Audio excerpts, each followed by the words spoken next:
Cairngorm Mountain Railway. It's in the Cairngorm National Park.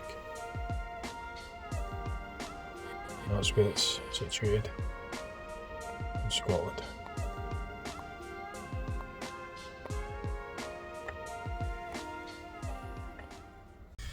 Hello. Okay, right, so in this video I'm going to go up the Cairngorm Funicular Railway, just up to the top base. Currently at the bottom base. Got my dad and brother with us. They haven't been on before, so I'm going to go up there. It's a lovely April day, nice sunny one at that. I think it might be the bank holiday actually, the Easter.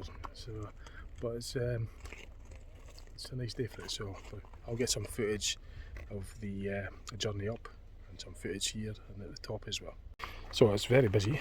It's not far from Aviemore in Scotland. Cairngorm mountain range. Aviemore's down there, you get a lovely view. You might actually see Aviemore if I zoom in.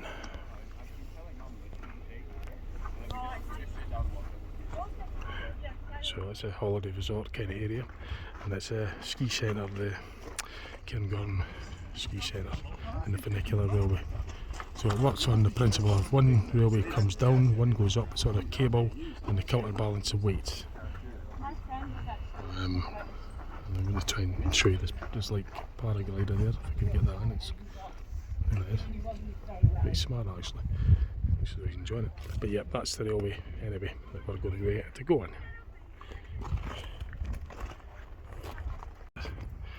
Get into the base station, that's where we get the tickets from to go up. And you get to see the railway. That's the top station up there.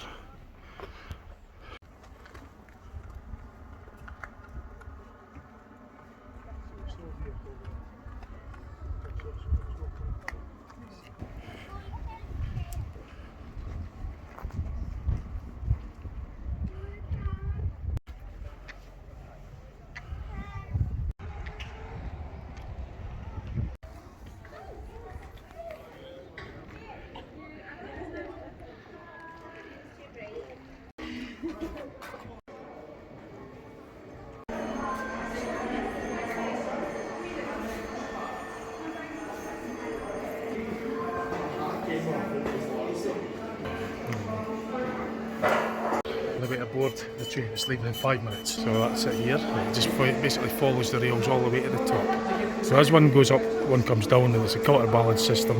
It's basically the payloads is the only thing that the motor has to overcome, that and resistance in the initial startup.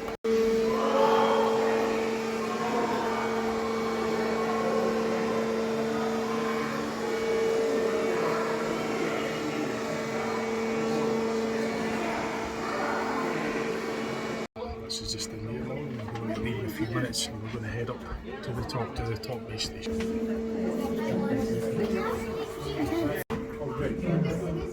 So we're going to get set off very shortly. We're just heading up to the top base station. Train that we went in Ballarat.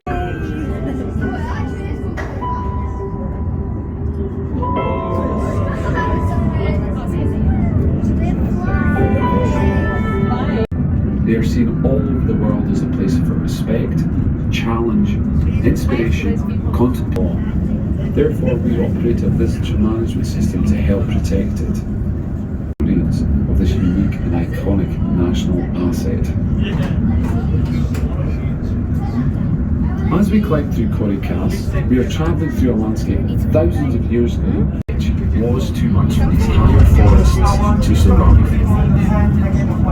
As the water table rose, many of these species drowned and died. Along with creating habitat for wildlife, this work also assists in flood management. As a tree, it helps regulate and cool the temperature of the stream and river systems as they encounter majestic River Spey and the Strath. The ski areas in Scotland and other resorts across the world are a constant feature.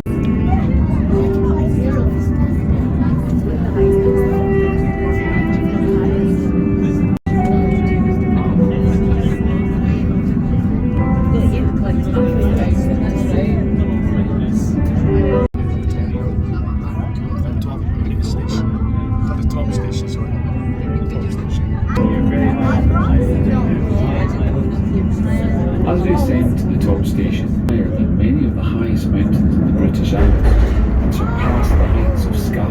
hike Snowdon and Cairngorm. When we arrive at the top station, it's also level 4. From here you can explore the Approaching the top platform. Once the train comes to a complete stop between the train and the platform when a So that's like purely, so as this was coming up, one went down and it was counterbalancing the weight. This is the payloads that are difference. So it runs obviously on the rails, and then that's your big winch pulley. It's all cable operated. And it gets its electrics from a pantograph at the top. Don't touch anything. Oh, good. Yep. Yeah. Wow. So that's how it all works. It's the main control. A wee bit different from the bus that I drive. So this is up at the top station now. The next lot are going down. So when that goes down, the other one comes up. It always passes at that same passing place because it's all connected on the same cable. So it's never any danger of a meeting. It always passes it as the passing place. So it's kind of limited because we came up on the train. We're kind of like kept in the complex so we could get out to the viewing platform. So I remember, I think maybe in the snow times and that, I think something to do, I don't know if it's vegetation that limiting the number of people that come on the ground. But obviously you can walk up, but if you're coming up by train, I believe that you can only stay in the complex. And there is a viewing area where you can view outside. But I remember there was times where you could actually get out. I think it was maybe when it was snowing, but I think it's to do with limiting the. Because I remember this before I was here, limit the number of people walking on the ground for the vegetation and that on the mountainside, fragile. We're at the viewing terrace anyway, and I'm going to show you. You go through the cafe to get to the viewing terrace. I'm just making my way to the viewing terrace, so I'll go through the cafe to get to it. So it's even got its own bar and everything, which is really nice. It's the viewing area there. Just sort of like going through these double doors. That's obviously just to prevent any draft, because it could get very windy up here. I've been up here before where it's been very cold and windy. As a ski centre, well, there is a ski resort here, so we're going to know where that. But certainly we've been up here where it's been different weathers, very cold and windy, so we've got all these different doors to prevent the draft. So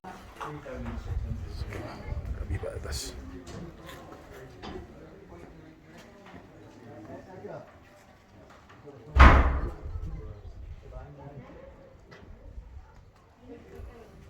So I've hiked a lot of them. I've been up quite a few of these Munros. I've been up Ben Nevis, McDouhy, with the hike club that I'm with. But yeah, I've been to Ben Nevis. It was with a different hike club on that occasion. All the others with the Caledonian Hill Walking Club, Dundee based. Oh, you get down there as well, I think. Yeah, this is still within the sort of boundary area, which I will be doing. So you've got the viewing area, you've got the sort of seating area out there where you're allowed out. But I think, as I say, it's to limit the numbers of people walking on the surface, the vegetation surface. That's what I was told years back, because they've done something similar back then as well. So it's a lovely part of Scotland. I got a selfie with that. Dad and brother were coming up on the train behind me because it was a bit busy, that one, so they're getting up on the one after that. This is every 20 minutes. The last one from the top is 4:30, so I've got a good couple of hours up here. So the road actually takes you up quite a bit. That's Aviemore, and then the windy road comes up quite a bit, and the base station's down there, and then the train does the rest. But to get to the summit, you wouldn't be allowed out with this bit, but you could obviously walk from the base station and walk all the way to the summit. And I've walked down from the summit because I came up from Ben McDouhy when I was with the Hill Walking Club a few years ago now. So it's looking north, no, it's northwest.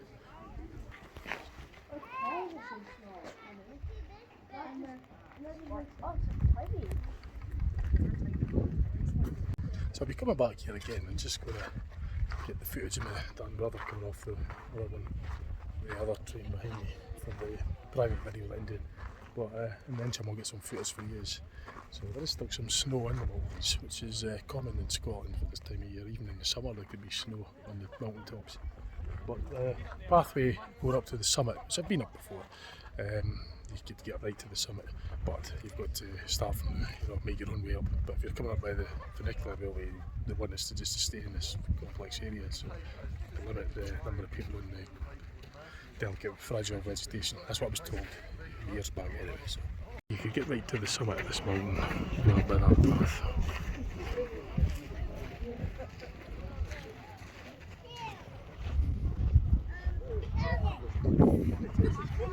That was this, what was on about earlier. So they witnessed this was actually being put up fairly recently, this as well. But I remember once we were up, I was up here a year back, it was the same scenario. They kept us just for the says there, delicate vegetation. That's the base station car park down there. So somewhere on there's my car. You've got water surfers and everything on that lock, Cairngorm Bridge I think, or something like that. I can't remember the name of the lock, but it's easy to find out. There's another lock over here as well.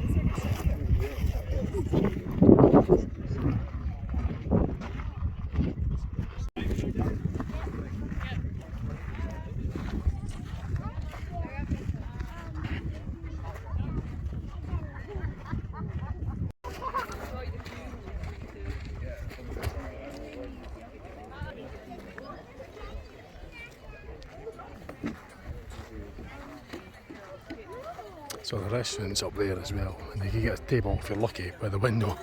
But the way it is, the rate of doubt will be, I think these will be well taken. You're lucky to get a seat, period. It's not busy. So you can see the snow in the distance. If you want to throw the flat in there, living in it, and then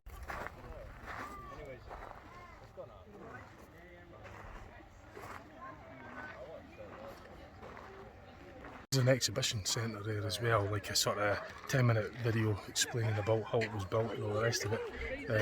So I'll be having a look at that. I'll wait till my dad and brother come up and we'll watch that together. We'll probably get something to eat as well, coffee and a cake or something.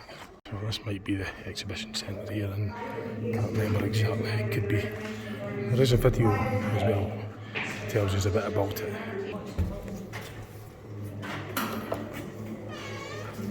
Taking a leap.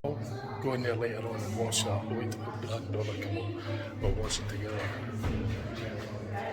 There's a shop as well, like a gift shop. All the information boards here and that. But that's kind of like, you know, gifts and all that. Look at that a bit later. Just looking at the window and just going to watch the the train coming up. So my dad and brother's on this one. I want to show you the Purley tunnel as well. So this is the top station.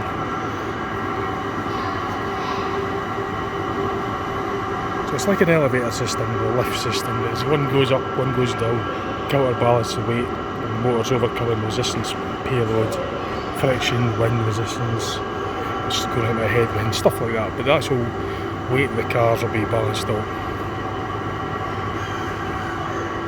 So the car's just coming up now, you can see it. So the one that I got on coming up here will be near the bottom. One after it, well, the brother's on, it was near the top, because it'll be all synced up. So when this is at the top, the other one's at the bottom.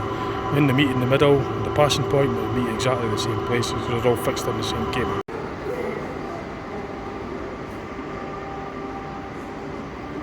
This is like the gift shop area, they sell like merchandise, clothes and stuff here, so it's quite good.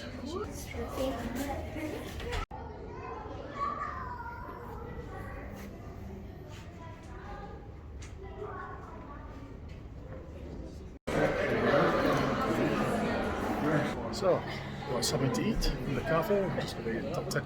We were lucky enough to get a window seat, which is great. Because it's busy, we're lucky to get that.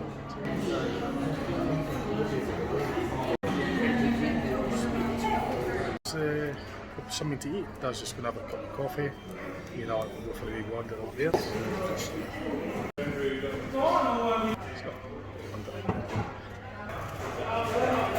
So, my young brother's waiting over there, he's enjoying the scenery, so we'll have a look there. I'm going to go down there, have a tin of juice, just lap up this lovely day scenery. Now I can't remember if that's Ben McDewey. It might be. I should remember, because I've been up at the Halloween Club a couple of times, but I can't actually remember. I'm going to wait to have a tin of Pepsi Max and just enjoy this view. My dad's in there having a coffee by the window.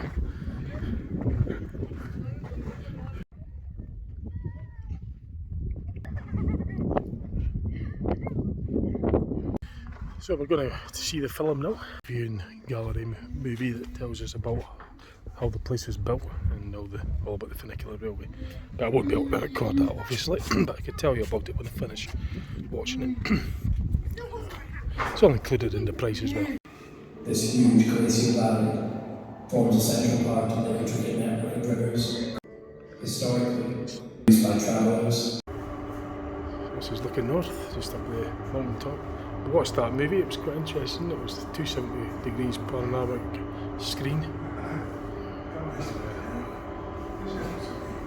So yeah, good.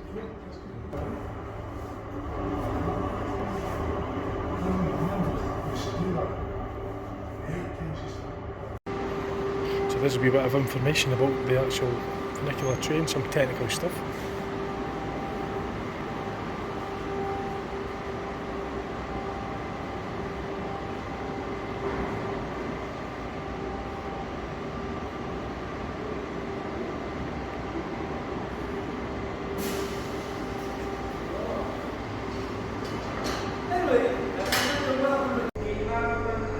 So that's the second last train. We're going to get the last one at 4:30. So it gives us another 20 minutes just to have a look around, probably look at the viewing platform, and might as well make the most of it because it's not going to be busy going down, like, so there's not so many people up here, so it'll be easy enough getting a seat.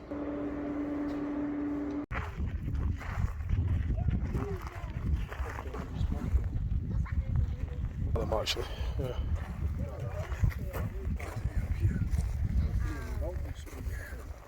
Yeah,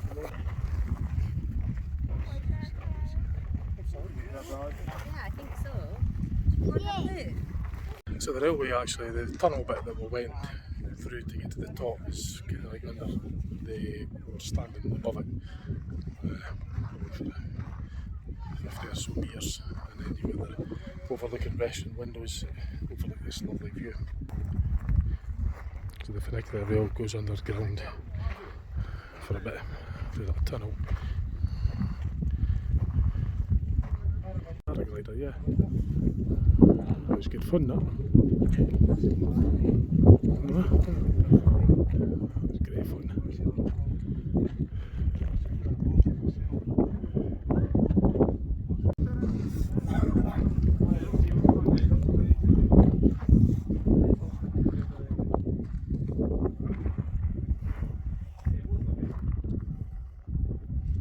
Our train, it's the last one.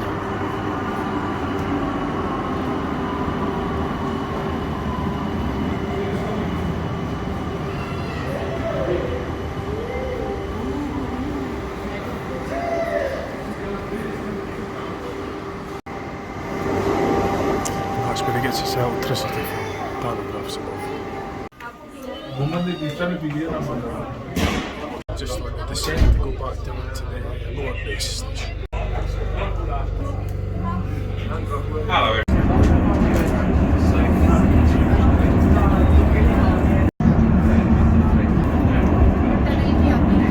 70 miles to the northwest, 80 miles to the north, 45 miles out. You can see the great strand, majestic river space. River space renowned as quite the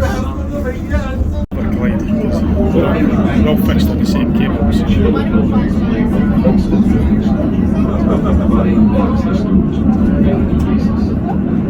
Years later, the chair drive lifted onto the top of the boat. Eventually, the less troublesome ride. In the good old days, you had to walk up to the car park just to get to the chair. Subsequent years, the new chair was built. A shieling was a term used to describe a shelter in areas of the Highlands. Croppers would spend the summer as they tend to their grazing cattle. Shieling boards are invented to celebrate this important part of the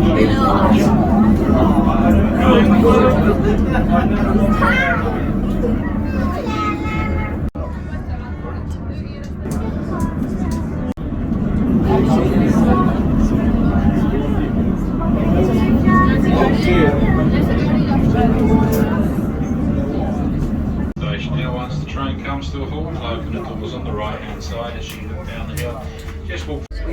is at the bottom now. It's okay.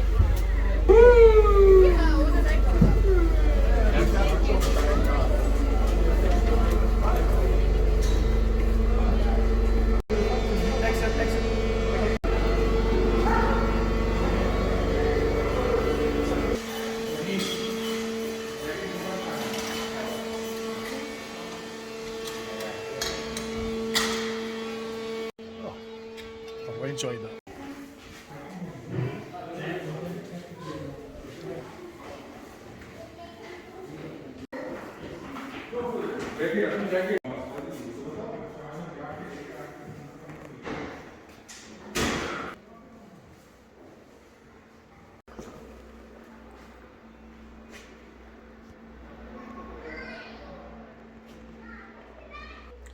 So that was good.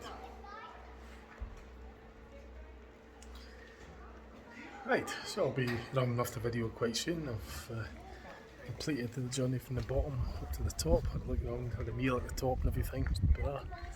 And yeah, down in the base station now. Which is still quite high up because at the drive we've climbed quite a considerable height just on by driving up by road. And then the rest of it was by the rail. Of course, get to the summit, you have to make your own way up from here to the top, or whatever, you walk anywhere you want to the top. But if you're going by train, you're only restricted to the areas at the top, like at the base station, at the top station, sorry. But that was good. The weather's been really good today.